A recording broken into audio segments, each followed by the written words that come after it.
Hello guys, എല്ലാവർക്കും നമസ്കാരം. അപ്പോൾ എൻ്റെ ഒരു പുതിയ വീഡിയോയിലേക്ക് എല്ലാവർക്കും സ്വാഗതം.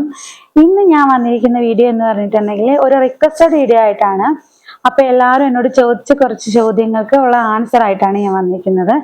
വേറൊന്നുമല്ല, ഇന്റർവ്യൂ ക്വസ്റ്റ്യൻസിനെ കുറിച്ച് കുറേ ആൾക്കാർ എനിക്ക് കമന്റ്സ് ചെയ്തിട്ടുണ്ടായിരുന്നു. അപ്പോൾ അവർക്കൊക്കെ വേണ്ടിയിട്ടാണ് ഈ വീഡിയോ. MODയിൽ എന്നോട് അവർ ചോദിച്ച ക്വസ്റ്റ്യൻസും പിന്നെ എന്റെ കൂട്ടുകാരോടൊക്കെ കൂട്ടത്തിൽ ഉണ്ടായിരുന്നവരോടൊക്കെ ചോദിച്ച ക്വസ്റ്റ്യൻസും എല്ലാം കൂടെ നമ്മളിപ്പോ ഒരു ഇന്റർവ്യൂവിന് ചെയ്യുന്നിരിക്കുമ്പോൾ ഒരാളുടെ ഒരു വൈവ കഴിഞ്ഞു കഴിയുമ്പോഴേ നമ്മൾ ചോദിക്കൂലോ എന്തൊക്കെ ക്വസ്റ്റ്യൻസ് ആണ് ചോദിച്ചത് എന്നുള്ളത്. അപ്പോ കൂട്ടുകാരോടൊക്കെ ചോദിച്ചതും എനിക്ക് ചോദിച്ചതുമായിട്ടുള്ള ക്വസ്റ്റ്യൻസും എല്ലാം കൂടി ഉൾപ്പെടുത്തിയിട്ട് ഇന്ന് നമുക്ക് എക്സ്പെക്ട് ചെയ്യാവുന്ന ക്വസ്റ്റ്യൻസ് എന്തൊക്കെയാണെന്നുള്ളതും കൂടെ ഉൾപ്പെടുത്തിക്കൊണ്ടുള്ള ഒരു വീഡിയോ ആണ്. അപ്പൊ നമുക്ക് വൈകാതെ തന്നെ വീഡിയോയിലേക്ക് പോകാം. അതുപോലെ വീഡിയോ കാണുന്നതിന് മുന്നേ എൻ്റെ ചാനൽ ആദ്യമായിട്ട് കാണുന്നവരുണ്ടെങ്കിൽ ഒന്ന് സബ്സ്ക്രൈബ് ചെയ്യുക. അതേപോലെ എൻ്റെ വീഡിയോസ് നിങ്ങൾക്ക് ഇഷ്ടമാവാന്നുണ്ടെങ്കിൽ നിങ്ങളൊന്ന് ലൈക്ക് ചെയ്യുക, ഷെയർ ചെയ്യുക. അപ്പോൾ നമുക്ക് വീഡിയോയിലേക്ക് പോകാം. നിങ്ങൾ ആ ബെല്ലൈക്കൺ കൂടെ അമർത്തുകയാണെങ്കിൽ ഞാൻ അപ്ലോഡ് ചെയ്യുന്ന എല്ലാ വീഡിയോസും നിങ്ങൾക്ക് കാണാൻ സാധിക്കുന്നതായിരിക്കും.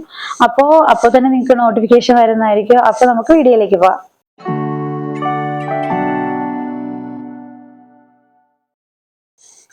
അപ്പൊ തമ്മിലിൽ കണ്ട പോലെ തന്നെ ഞാൻ ഇന്ന് വന്നിരിക്കുന്ന വീഡിയോ എന്ന് പറഞ്ഞാൽ നമ്മുടെ ഇന്റർവ്യൂ ക്വസ്റ്റ്യൻസിന്റെ കാര്യമാണ്. അപ്പോൾ ആദ്യമായിട്ട് ഞാൻ അതിന് മുന്നേ ക്വസ്റ്റ്യൻസ് ഒക്കെ പറയുന്നതിന് മുന്നേ ഞാൻ ഒരു കാര്യം പറയട്ടെ. നമ്മളിപ്പോൾ സൗദിക്ക് പോകാൻ വേണ്ടി തന്നെ നിങ്ങൾ റെഡിയായി തയ്യാറെടുത്തിരിക്കുന്ന ഒരാളാണെങ്കിൽ അവർ ഏറ്റവും കൂടുതൽ പ്രിഫറൻസ് കൊടുക്കുന്ന കാര്യം എന്ന് പറഞ്ഞാൽ നമ്മുടെ ഡേറ്റ ഫ്ലോ കഴിഞ്ഞിട്ടുണ്ടോ, നമുക്ക് എക്സ്പീരിയൻസ് ഉണ്ടോ എന്നുള്ള കാര്യമാണ്. പിന്നെ സൗദി പ്രോമെട്രി നമ്മൾ എഴുതിയിട്ടുണ്ടോ എന്നുള്ള കാര്യം. പക്ഷെ ഞാൻ ഇന്റർവ്യൂവിന് പോകുന്നതിന് മുന്നേ നിങ്ങളോട് സൗദി പ്രോമെട്രി എഴുതാനോ അങ്ങനത്തെ കാര്യമൊന്നും പറയത്തില്ല. പക്ഷെ അറ്റ്ലീസ്റ്റ് നമ്മൾക്ക് ഒരു 2 to 3 years എക്സ്പീരിയൻസ് മസ്റ്റ് ആയിരിക്കണം സൗദി MODയിൽ. ഇപ്പോൾ എടുക്കുന്ന ആൾക്കാർക്ക് 3 ആണ് അവർ എക്സ്പീരിയൻസ് ആയിട്ട് പറയുന്നത്. കാരണം എന്താണെന്ന് വെച്ചാൽ ഇവിടെ മിഷൻസും കാര്യങ്ങളൊക്കെ നടക്കുന്നത് കൊണ്ട് അവര് പറയുന്നത് ഇപ്പോ കൂടുതലായിട്ട് അവരുടെ ആൾക്കാരെ അവര് ജോലിക്ക് ഇവിടെ എടുക്കുന്നത് കൊണ്ട് ഇപ്പൊ നമ്മുടെ നാട്ടിൽ നിന്നൊക്കെ എടുക്കുന്നവർക്ക് ഇപ്പൊ വെൽ എക്സ്പീരിയൻസ് ആയിട്ടുള്ള ആൾക്കാർക്ക് മാത്രമേ അവര് ജോബ് ഓപ്പർച്യൂണിറ്റീസ് കൊടുക്കുന്നുള്ളൂ. അപ്പോൾ നമ്മൾ പ്രത്യേകം ഒരു ഇന്റർവ്യൂ അറ്റൻഡ് ചെയ്യാൻ പോകുന്നതിന് മുന്നേ നമുക്ക് അതിനുള്ള ക്വാളിഫിക്കേഷൻ ഉണ്ടോ എന്നുള്ളത് ആദ്യമായിട്ട് നമ്മൾ ഞാൻ ഇത് പറയാൻ കാരണം എന്താണെന്ന് വെച്ചാൽ ഞങ്ങൾ MOD ഇന്റർവ്യൂ അറ്റൻഡ് ചെയ്യാൻ വേണ്ടി നമ്മൾ കൊച്ചിയിൽ ക്രൗൺ പ്ലാസ എന്ന് പറയുന്ന ഹോട്ടലിൽ വെച്ചിട്ടായിരുന്നു നമുക്ക് ഇന്റർവ്യൂ നടത്തിയിരുന്നത്. അപ്പോൾ ആ സമയത്ത് നമ്മൾ ഏജൻസിക്കാർക്ക് ഓരോ നമ്മുടെ സർട്ടിഫിക്കറ്റുകളും കാര്യങ്ങളും എല്ലാം അയച്ചു കൊടുത്തു. അപ്പൊ അവർ പറയുന്നത് വാ ഇന്റർവ്യൂവിന് വാ എന്ന് പറഞ്ഞ് കുട്ടികളെ എല്ലാം വിളിക്കുന്നു. അവിടെ വന്നു കഴിഞ്ഞപ്പോൾ അവര് ഒരു ലിസ്റ്റ് ഉണ്ടാക്കി. 2 year above എക്സ്പീരിയൻസ് ഉള്ളവരെ ഒരു ലിസ്റ്റ് ഉണ്ടാക്കി. ബാക്കിയുള്ളവര് ഏത് ഡിപ്പാർട്ട്മെന്റ് ആണ് അവർക്ക് എക്സ്പീരിയൻസ് എന്നുള്ളതനുസരിച്ച് അവർ വേറെ സെപ്പറേറ്റ് ചെയ്തു. എന്നിട്ട് എന്താ ചെയ്തതെന്ന് വെച്ചാൽ ഈ 2 year എക്സ്പീരിയൻസിന് മുകളിലുള്ളവരെ മാത്രമാണ് അവർ ഇന്റർവ്യൂവിന് കയറ്റിയത്. ബാക്കിയുള്ളവർക്ക് എക്സ്പീരിയൻസ് ICU അങ്ങനെയൊക്കെ സ്പെഷ്യലൈസേഷൻ എക്സ്പീരിയൻസ് ഉള്ളവർക്ക് മാത്രമാണ് അവർ ഇന്റർവ്യൂ അറ്റൻഡ് ചെയ്യാനുള്ള ചാൻസ് കൊടുത്തത്. അതുകൊണ്ട് തന്നെ നമ്മൾ പ്രത്യേകം ശ്രദ്ധിക്കണം. നമ്മൾക്ക് ഇന്റർവ്യൂ അറ്റൻഡ് ചെയ്യാൻ പോകുന്നതിന് മുന്നേ കണ്ടിന്യൂസ് ആയിട്ട് നമുക്ക് ഒരു 2 years or 2 above എക്സ്പീരിയൻസ് ഉണ്ടോ എന്നുള്ളത് നമ്മളൊന്ന് മനസ്സിലാക്കി വെക്കണം. അത് ഉണ്ടെങ്കിൽ മാത്രമേ ഉള്ളൂ ഇന്റർവ്യൂവിന് നമുക്ക് സെലക്ട് ചെയ്യാനുള്ള ചാൻസ്. സെലക്ട് ചെയ്യത്തില്ല എന്നല്ല ഞാൻ പറഞ്ഞത്, പക്ഷെ ചാൻസ് കൂടുതൽ 2 above എക്സ്പീരിയൻസ് ഉള്ളവർക്ക് ആയിരിക്കും MOD ഒക്കെ വരുമ്പോൾ. പക്ഷെ നമ്മളൊരു പ്രൈവറ്റിൽ പോകുമ്പോഴത്തേനും നമുക്ക് ആ 1 year experience or 2 year experience മതിയാകും. പക്ഷേ MOD, MOU, MOH അങ്ങനെയുള്ള ഇന്റർവ്യൂസ് ഒക്കെ ഇപ്പൊ അറ്റൻഡ് ചെയ്യുമ്പോൾ പ്രത്യേകം ശ്രദ്ധിക്കേണ്ടത് നമുക്ക് ഒരു 2 അല്ലെങ്കിൽ 3 above എക്സ്പീരിയൻസ് ആവശ്യമുണ്ട്. അപ്പൊ ഇതാണ് നമ്മൾ പ്രത്യേകം ശ്രദ്ധിക്കേണ്ടത്. പിന്നെ നമ്മൾ സൗദിക്ക് തന്നെ പോകാനായിട്ട് നമ്മൾ പ്ലാൻ ചെയ്തിരിക്കുന്ന ഒരാളാണെങ്കിൽ നമുക്ക് ഡേറ്റ ഫ്ലോ ചെയ്യാം. ആ ഡേറ്റ ഫ്ലോ ഒക്കെ പോസിറ്റീവ് ആണെന്നുണ്ടെങ്കിൽ അവർ ഉറപ്പായിട്ടും നമ്മളെ സെലക്ട് ചെയ്യും. കാരണം എൻ്റെ കാര്യത്തിൽ അങ്ങനെ ഒരു സംഭവം ഉണ്ടായിട്ടുണ്ട്. അതുകൊണ്ടാണ് ഞാൻ പറയാൻ കാരണം ഞാൻ ഇന്റർവ്യൂ അറ്റൻഡ് ചെയ്ത സമയത്ത് ഞാൻ അതിന് മുന്നേ ഒരു സൗദി MOU ഇന്റർവ്യൂ അറ്റൻഡ് ചെയ്തിട്ടുണ്ടായി, ഒരു സൂം ഇന്റർവ്യൂ. അപ്പൊ അതിൽ ഞാൻ സെലക്ട് ആയി കഴിഞ്ഞപ്പോൾ തന്നെ ഞാൻ പോകാനുള്ളതെല്ലാം റെഡിയാക്കി ഡേറ്റ ഫ്ലോ ചെയ്തു, എക്സാമിന്റെ ഡേറ്റ് എടുത്തു, പ്രോമെട്രി എക്സാം അറ്റൻഡ് ചെയ്തു. അങ്ങനെ പോകാനായിട്ട് റെഡി ആയിരുന്ന സമയത്താണ് ഈ MOU, MOD, MOH ഇന്റർവ്യൂ വരുന്നത്. അപ്പൊ ഞാൻ എന്ത് ചെയ്തെന്ന് വെച്ചാൽ ആ ഇന്റർവ്യൂ കൂടെ ജസ്റ്റ് പോയി അറ്റൻഡ് ചെയ്തു. അപ്പോൾ MOD ഇന്റർവ്യൂവിന് ചെയ്തപ്പോൾ അവരെന്നോട് പ്രത്യേകം ചോദിച്ച കാര്യം ഡേറ്റ ഫ്ലോ കഴിഞ്ഞതാണോ, പ്രോമെട്രിക് എക്സാം എഴുതിയിട്ടുണ്ടോ, അങ്ങനെയാണെന്നുണ്ടെങ്കിൽ അവര് അപ്പൊ തന്നെ എനിക്ക് എൻ്റെ ആ ഇതിൽ അവർ എഴുതി വെച്ചു join as soon as possible എന്ന് പറഞ്ഞിട്ട് അവർ എഴുതി വെച്ചു. അപ്പൊ തന്നെ ഞാൻ സെലക്ട് ആയി. കൂടുതൽ ക്വസ്റ്റ്യൻസോ കാര്യങ്ങളോ ഒന്നും അവരെന്നോട് ചോദിച്ചില്ല. ക്വസ്റ്റ്യൻ ചോദിച്ചില്ല എന്നല്ല, കൂടുതലായിട്ട് അവര് നമ്മളോട് അധികം കാര്യങ്ങളൊന്നും ചോദിക്കാനായിട്ട് നിന്നില്ല. അപ്പൊ ഇത്രയും കാര്യങ്ങൾ നമ്മൾ ആദ്യമായിട്ട് ശ്രദ്ധിക്കേണ്ടത്. ഇനി ഇന്റർവ്യൂവിന് പോകുമ്പോൾ നമ്മൾ ശ്രദ്ധിക്കേണ്ട കാര്യങ്ങൾ, നമ്മൾ ഒരു സെൽഫ് ഇൻട്രൊഡക്ഷൻ അവർക്ക് കൊടുക്കണം. അപ്പൊ നമ്മുടെ ഇൻട്രൊഡക്ഷൻ എന്ന് പറയുന്നത് നമ്മുടെ പേര് പറയുക, നമ്മൾ എവിടെയാണ്, എത്ര വയസ്സുണ്ട്, നമ്മൾ എവിടെയാണ്, നമ്മുടെ സ്ഥലം എവിടെയാണ്, പിന്നെ വീട്ടിൽ ആരൊക്കെ ഉണ്ടെന്നൊക്കെ ഉള്ളത് പറയാ. പിന്നെ നമ്മൾ പറയേണ്ടത് എന്താണെന്ന് വെച്ചാൽ നമ്മുടെ ഏത് ഡിപ്പാർട്ട്മെന്റാണ് നമുക്ക് എക്സ്പീരിയൻസ്, നമ്മൾ ഏത് വർഷമാണ് നഴ്സിംഗ് പാസ്സായത്, അതേപോലെ ഗ്യാപ്പ് വന്നിട്ടുണ്ടോ, അതേപോലെ നമുക്ക് ഏത് ഡിപ്പാർട്ട്മെന്റിലാണ് എക്സ്പീരിയൻസ് ഉള്ളതെന്നുള്ളത് പറയുക. അത്രയും കാര്യങ്ങൾ നമ്മൾ അതിനകത്ത് ഉറപ്പായിട്ട് ഉൾപ്പെടുത്തിയിരിക്കണം. പിന്നെ നമ്മുടെ ഹോബീസ് കാര്യങ്ങൾ നിങ്ങൾക്ക് ഇഷ്ടമുള്ളതുപോലെ ഒത്തിരി വലിച്ചു നീട്ടാണ്ട് കുറച്ച് കാര്യങ്ങൾ കുറച്ച് സമയം കൊണ്ട് നമ്മൾ കൂടുതൽ കാര്യങ്ങൾ പറയുക, അങ്ങനെയാണ് അതിനകത്ത് ഉദ്ദേശിക്കുന്നത്. അപ്പൊ അവർക്ക് പ്രത്യേകിച്ച് അറിയേണ്ട കാര്യം എന്ന് പറഞ്ഞാൽ നിങ്ങളുടെ എക്സ്പീരിയൻസ് അറിയണം. നിങ്ങൾക്ക് എത്ര വർഷം പഠിത്തം കഴിഞ്ഞിട്ട് നിങ്ങൾക്ക് എത്ര വർഷം എക്സ്പീരിയൻസ് ഉണ്ട്, ഏത് ഡിപ്പാർട്ട്മെന്റിലാണ്, ഏതൊക്കെ ടൈപ്പ് പേഷ്യൻസിനെ നിങ്ങൾ ഹാൻഡിൽ ചെയ്തിട്ടുണ്ട്, ഇത്രയും നിങ്ങൾ സെൽഫ് ഇൻട്രൊഡക്ഷനകത്ത് വരണം എന്നാണ് അവർ ഉദ്ദേശിക്കുന്നത്. അപ്പൊ ഇത്രയും കാര്യങ്ങൾ ഉറപ്പായിട്ടും നമ്മൾ ആ ഇൻട്രൊഡക്ഷനിൽ ഉൾപ്പെടുത്തണം. അപ്പോൾ ഇനി നമുക്ക് നമ്മുടെ മെയിൻ ടോപ്പിക്കിലേക്ക് കിടക്കാം. എന്തൊക്കെ ക്വസ്റ്റ്യൻസ് ആണ് അവർ ചോദിക്കുന്നത്, ഏതൊക്കെയാണ് കോമൺ ആയിട്ടുള്ള ക്വസ്റ്റ്യൻസ് എന്നുള്ളത്. അപ്പോൾ എനിക്ക് മറന്നു പോകാതിരിക്കാനായിട്ട് ഞാൻ ഇങ്ങനെ ഒരു പേപ്പറിൽ എല്ലാം കുറിച്ച് വെച്ചിട്ടുണ്ട്. അപ്പോൾ എല്ലാ കാര്യങ്ങളും ഞാൻ പറഞ്ഞുതരാം, വിശദീകരിച്ചല്ല, ഒരു ബ്രീഫായിട്ട് ഞാൻ പറഞ്ഞുതരാം. അത് കഴിഞ്ഞതിന് ശേഷം നിങ്ങൾക്ക് ഇത് ഏതെങ്കിലും ഒരു കാര്യത്തിൽ ക്ലാസ്സോ എന്തെങ്കിലും വേണമെന്നുണ്ടെങ്കിൽ, ഡൗട്ടോ കാര്യങ്ങളോ എന്തെങ്കിലും ഉണ്ടെങ്കിൽ നിങ്ങൾ കമൻറ്റ് ചെയ്ത് കഴിഞ്ഞാൽ അതിൻ്റെ ഒരു സെഷൻ വീഡിയോ ഞാൻ ചെയ്യുന്നതായിരിക്കും കേട്ടോ. കാരണം ഞാൻ ഇവിടെ സ്റ്റാഫ് നഴ്സ് ആയിട്ടാണ് വർക്ക് ചെയ്യുന്നതെങ്കിൽ പോലും ഞാൻ ചെക്ക് ഇന്ത്യ എന്ന് പറഞ്ഞൊരു കമ്പനിയിൽ ട്യൂട്ടറായിട്ട് വർക്ക് ചെയ്യുന്നുണ്ട്. അതേപോലെ തന്നെ ഞാനിപ്പോൾ ഗവൺമെന്റ് എംപ്ലോയി ആണ് നമ്മുടെ നാട്ടിലെ. അതിന് ലീവ് എടുത്തിട്ടാണ് വന്നിരിക്കുന്നത്. അതുകൊണ്ട് കുറച്ച് കാര്യങ്ങളൊക്കെ എനിക്ക് അറിയാവുന്ന കാര്യങ്ങളൊക്കെ ഞാൻ നിങ്ങൾക്ക് പറഞ്ഞുതരാം. അപ്പോൾ ഇത് ജസ്റ്റ് ബ്രീഫായിട്ട് ഞാനൊന്ന് പറഞ്ഞു തരാം. അന്ന് ഇന്റർവ്യൂവിന് ചോദിച്ച ക്വസ്റ്റ്യൻസ് ഞാൻ പിന്നെ കൂട്ടുകാരോടൊക്കെ ചോദിച്ച് എഴുതിയിരിക്കുന്ന കുറെ ക്വസ്റ്റ്യൻസിന്റെ ഒരു ഹെഡിങ്സ് ആണ് ഇത്. ഇതെന്തൊക്കെയാണ് ചോദിക്കുന്നത്, എങ്ങനെയൊക്കെയാണ് ചോദിക്കുന്നത് എന്നുള്ള വിവരം ഞാൻ പറഞ്ഞുതരാം കേട്ടോ. അപ്പൊ ആദ്യം തന്നെ ഞാൻ ഇതിനകത്ത് എഴുതിയിരിക്കുന്ന ഇൻട്രൊഡക്ഷൻ പാർട്ടിന്റെ കാര്യം ഞാൻ പറഞ്ഞു, എന്തൊക്കെയാണ് പറയേണ്ടതെന്നുള്ളത്. അപ്പോൾ അടുത്തത് വൈറ്റൽ സയൻസിനെ കുറിച്ചാണ് അവർ ചോദിക്കുന്നത്. വൈറ്റൽ സയൻസ് എന്ന് പറഞ്ഞാൽ നമുക്കറിയാം, ടെമ്പറേച്ചർ ഉണ്ട്, റെസ്പിറേഷൻ ഉണ്ട്, പൾസ് ഉണ്ട്, അതേപോലെ തന്നെ ബ്ലഡ് പ്രഷർ ഉണ്ട്. അപ്പോൾ ഇതിന്റെ എല്ലാം നോർമൽ വാല്യൂസ് നമ്മൾ പഠിച്ചിരിക്കണം. ഇതിൽ നിന്ന് ഡീവിയേറ്റ് ചെയ്യുന്ന കാര്യങ്ങളും നമ്മൾ പഠിച്ചിരിക്കണം. അപ്പോൾ ഫോർ എക്സാമ്പിൾ ഞാൻ പറയാം, ഇപ്പൊ പൾസ് റേറ്റ് 60 to 100 ആണ് നോർമൽ എന്ന് പറയുന്നത്. അതിന്റെ എബോവ് നമ്മൾ പൾസ് റേറ്റ് വന്നു കഴിഞ്ഞിട്ടുണ്ടെങ്കിൽ നമ്മൾ പറയുന്നത് ടക്കികാർഡിയ എന്ന് പറയും. എന്നാൽ അതിന്റെ 60 ബിലോ ആണെങ്കിൽ നമ്മൾ ബ്രാഡികാർഡിയ എന്ന് പറയും. അതേപോലെ നോർമൽ വാല്യൂസും ഡീവിയേറ്റ് ചെയ്യുന്ന കാര്യങ്ങൾ, hypertension, hypotension, hyperthermia, hypothermia, അങ്ങനെയുള്ള കാര്യങ്ങളൊക്കെ നിങ്ങൾ ജസ്റ്റ് ഒന്ന് വായിച്ച് പഠിച്ചു വെച്ചിരിക്കണം, ഓരോന്നിൻ്റെയും നോർമൽ വാല്യൂസ്. അതേപോലെ തന്നെ ടെമ്പറേച്ചറിന്റെ കാര്യം എടുത്തു കഴിഞ്ഞാൽ നമ്മൾ പ്രത്യേകം ശ്രദ്ധിക്കേണ്ടത്, നമ്മൾ ഏതൊക്കെ മെത്തേഡ് നമ്മൾ ടെമ്പറേച്ചർ ചെക്ക് ചെയ്യും എന്നുള്ളത്. ആക്സിലറി മെത്തേഡ് ഉണ്ട്, റെക്ടൽ മെത്തേഡ് ഉണ്ട്, ഓറൽ ഉണ്ട്. അങ്ങനെയുള്ള മെത്തേഡുകൾ നമ്മൾ പഠിച്ചു വെക്കുക. ഇതിൽ ഏതാണ് ഏറ്റവും ആക്യുറേറ്റ് എന്നുള്ളത്. അത് ഓറൽ ടെമ്പറേച്ചർ ആണ്. പിന്നെ ആഡ് ചെയ്ത് വരുന്നത്, അപ്പൊ ആക്സിലറി എടുക്കുകയാണെങ്കിൽ നമ്മൾ എത്ര ആഡ് ചെയ്യണം, അങ്ങനെയുള്ള റെക്ടൽ എടുക്കുകയാണെങ്കിൽ നമ്മൾ എത്ര ആഡ് ചെയ്യണം എന്നുള്ളതൊക്കെ നിങ്ങളൊന്ന് ജസ്റ്റ് ഒന്ന് നോക്കി വെക്കുക. അതേപോലെ തന്നെ നമ്മൾ ടെമ്പറേച്ചറിന്റെ ഏറ്റവും എക്സ്ട്രീം ആയിട്ടുള്ള ലെവൽ കൂടിക്കഴിഞ്ഞിട്ടുണ്ടെങ്കിലുള്ള ഹൈപ്പർ പൈറക്സിയ, ഹൈപ്പോ പൈറക്സിയ, അതുപോലത്തെ ഹൈപ്പർ തെർമിയ, ഈ ഒരു വേർഡ്സ് ഒക്കെ നമ്മളൊന്ന് ജസ്റ്റ് ഒന്ന് വായിച്ച് നമ്മുടെ മൈൻഡിൽ ഉണ്ടായിരിക്കണം. അതേപോലെ തന്നെ ബ്ലഡ് പ്രഷറിന്റെ കാര്യം എടുത്താലും റെസ്പിറേഷന്റെ കാര്യം എടുത്താലും അബ്നോർമൽ ആയിട്ടുള്ള റെസ്പിറേഷൻ, ബ്ലഡ് പ്രഷർ, അതേപോലെ തന്നെ ടെമ്പറേച്ചർ, അതേപോലെ തന്നെ പൾസ് റേറ്റ്, ഇതെല്ലാം ഉണ്ട്. അപ്പോൾ ഈ അബ്നോർമൽ വൈറ്റൽ സയൻസ് ഏതൊക്കെയാണെന്നുള്ളതും എങ്ങനെയൊക്കെയാണ് വരുന്നതെന്നുള്ളതൊക്കെ നമ്മളൊന്ന് നോക്കി വെക്കുക. അതാണ് വൈറ്റൽ സയൻസിനെ കുറിച്ച് എനിക്ക് പറയാനുള്ളത്. അടുത്തതാണ് പെയിൻ എന്ന് പറയുന്നത്.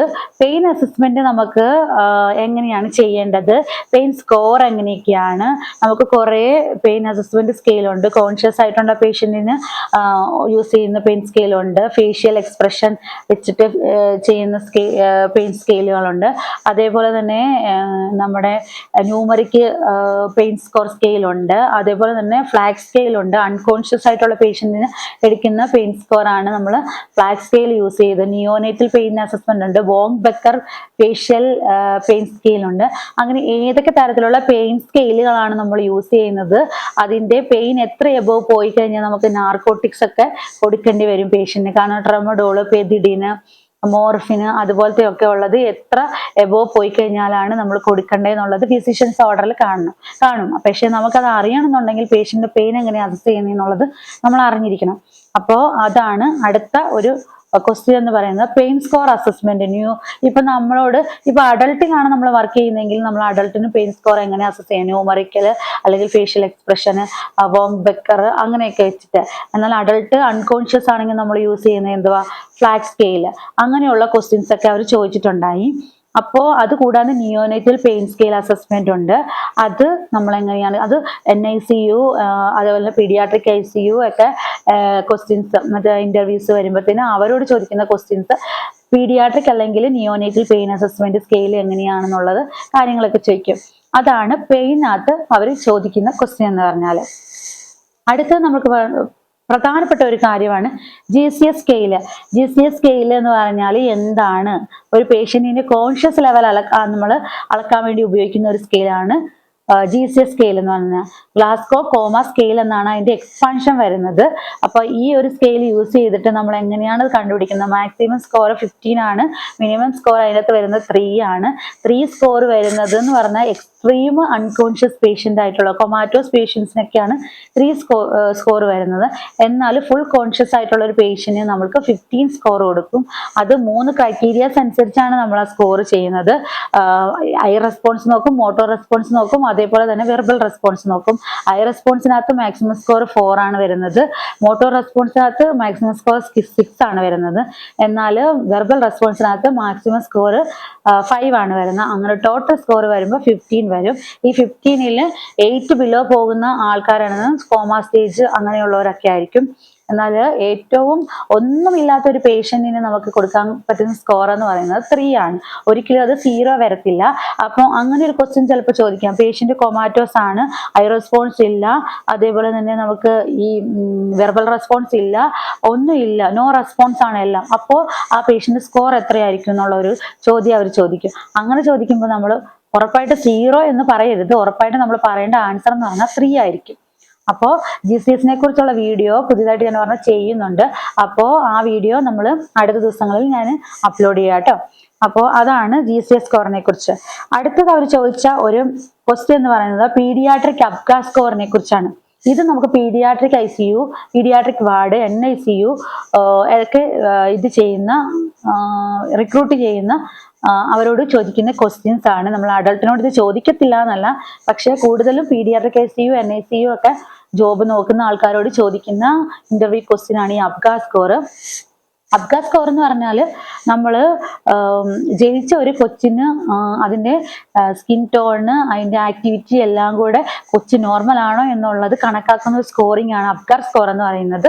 അപ്പൊ അതിനകത്ത് നമ്മൾ പറയുന്നത് എവരി 1 മിനിറ്റും 5 മിനിറ്റും ആണ് നമ്മൾ ആ കൊച്ചു എവരി 1 മിനിറ്റ് 5 മിനിറ്റ് അല്ല, കൊച്ചു ജനിച്ച ആ സമയത്ത് 1 മിനിറ്റും അത് കഴിഞ്ഞ് 5 മിനിറ്റും നമ്മൾ ഈ സ്കോർ അസസ് ചെയ്യും.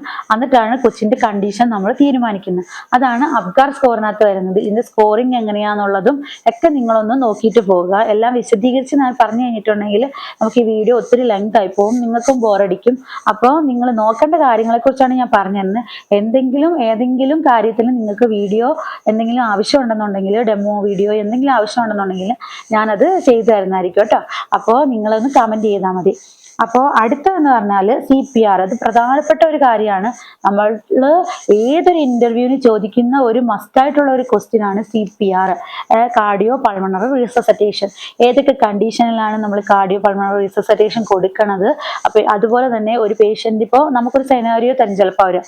നിങ്ങളിപ്പോൾ വാർഡിലേക്ക് വരുന്നപ്പോൾ ഒരു പേഷ്യന്റ് അല്ലെങ്കിൽ ഒരു പേഷ്യന്റിന്റെ സീറ്റർ അല്ലെങ്കിൽ ബൈസ്റ്റാൻഡർ നിങ്ങൾ ഒരു നിലത്ത് ഇങ്ങനെ വീണ് കിടക്കുന്നു.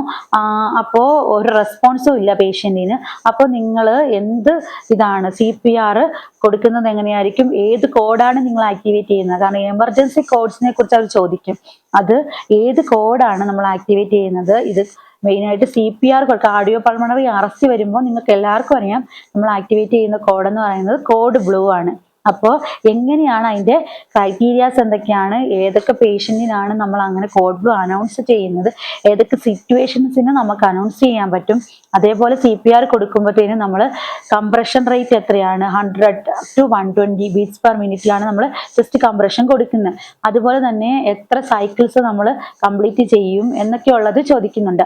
അതൊക്കെ നമ്മൾ മാക്സിമം നമ്മൾ 5 സൈക്കിൾസ് മിനിമം നമ്മൾ ചെയ്യും. അതിനുള്ളിൽ നമ്മൾ പേഷ്യൻറ്റിനെ ഇൻറ്റുബേറ്റ് ചെയ്യുകയോ അങ്ങനെയുള്ള CPR നമ്മുടെ കോഡ് ബ്ലൂ ടീം എത്തിക്കഴിഞ്ഞാൽ നമ്മൾ പേഷ്യൻറ്റിനെ ഇൻറ്റുബേറ്റ് ചെയ്യുകയോ അങ്ങനെയൊക്കെ ചെയ്യും. അപ്പോൾ അതുപോലത്തെ കാര്യങ്ങളൊക്കെ ചോദിക്കും. അതേപോലെ CPRന്റെ എല്ലാ ആസ്പെക്റ്റും നമ്മൾ ഏതൊക്കെ ഇതാണ് നമ്മൾ കംപ്രഷൻ നമ്മുടെ ആർട്ടിഫിഷ്യൽ റെസ്പിറേഷൻ റേഷ്യോ എത്രയാണ്, 30:2 ആണ്. അപ്പോൾ പീഡിയാട്രിക്സിലാണെങ്കിൽ അതെങ്ങനെയാണ്, നിയോനേറ്റൽ CPR എങ്ങനെ കൊടുക്കും, പീഡിയാട്രിക് CPR എങ്ങനെ കൊടുക്കും എന്നൊക്കെ, ACLS, BLS, PALS അതിനെക്കുറിച്ചൊക്കെ ജസ്റ്റ് നിങ്ങളൊന്ന് വായിച്ച് ഒന്ന് മനസ്സിലാക്കി വെക്കുന്നത്, ഇന്റർവ്യൂവിന് പോകുന്നതിന് തൊട്ട് മുന്നേ അതൊക്കെ ഒന്ന് വായിച്ച് റെഡിയാക്കി വെക്കുന്നത് നല്ലതായിരിക്കും. അപ്പോൾ CPR കുറിച്ച് എവിടെ പോയാലും നമുക്ക് ചോദിക്കുന്ന ഒരു ക്വസ്റ്റ്യൻ ആണ് ഈ ഒരു ക്വസ്റ്റ്യൻ എന്ന് പറയുന്നത്. അടുത്തത് നമുക്ക് വരുന്നത് കോഡ് റെഡ്. കോഡ് റെഡ് എന്ന് പറഞ്ഞാൽ എല്ലാവർക്കും അറിയാം, ഫയർ എമർജൻസീസിൽ നമ്മൾ വിളിക്കുന്ന ഒരു കോഡാണ് കോഡ് റെഡ് എന്ന് പറയുന്നത്. ആ സമയത്ത് നമ്മൾ എന്തൊക്കെ കാര്യങ്ങൾ ചെയ്യണം, ഏതൊക്കെ ടൈപ്പ് ഫയേഴ്സ് ആണ് ഉള്ളത്, അതേപോലെ തന്നെ ഹോസ്പിറ്റലിൽ നമ്മൾ എന്തൊക്കെ കാര്യങ്ങളാണ് ശ്രദ്ധിക്കേണ്ടത്, പേഷ്യൻറ്റിനെ ഇവാക്യുവേറ്റ് ചെയ്യുന്നത് എങ്ങനെയാണ്, പിന്നെ നമ്മൾ മറ്റേ ഫയർ എക്സ്റ്റിങ്ക്യൂഷർ യൂസ് ചെയ്യുന്നത് എങ്ങനെയാണ്, അതെങ്ങനെയാണെന്ന് വെച്ചാൽ പാസ് എന്ന് പറയുന്നിട്ട് ഒരു കോഡുണ്ട്, അതിന് അങ്ങനെ വെച്ചിട്ടാണ് നമ്മളത് യൂസ് ചെയ്യുന്നത്. അങ്ങനത്തെ കാര്യങ്ങളൊക്കെ നിങ്ങൾ ജസ്റ്റ് ഒന്ന് നോക്കി വെക്കുക.